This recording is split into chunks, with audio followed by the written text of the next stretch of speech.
शहर हैदराबाद की jubilee hills police, जिसने इतवार को तेलुगु फिल्मों के मशहूर अदाकार अल्लू अर्जुन के मकान पर संगबारी और टमाटर फेंकने के वाक़े के सिलसिले में 6 अफराद को गिरफ्तार किया था।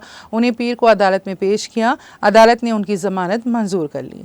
गिरफ्तार होने वालों में कोडंगल यूथ कांग्रेस के सदर रेड्डी श्रीनिवास, NSUI के रियासती लीडर प्रेम कुमार गौड़ शामिल हैं।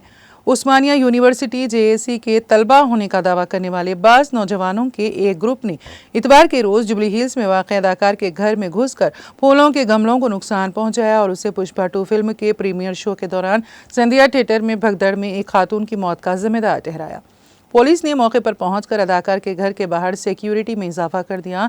DCP west zone SM Vijay Kumar ने बताया है कि 6 अफराद को हिरासत में लिया गया है जो उस्मानिया यूनिवर्सिटी के तलबा होने का दावा कर रहे हैं। हमले में गिरफ्तार अफराद का ताल्लुक मुख्तलिफ इलाकों से है। ये तमाम अफराद खुद को OU JAC के लीडर बताते हैं। ज़राए के मुताबिक पुलिस ने तमाम को फौरी गिरफ्तार करके अदालत में पेश किया और उनकी जमानत मंजूर हो गई।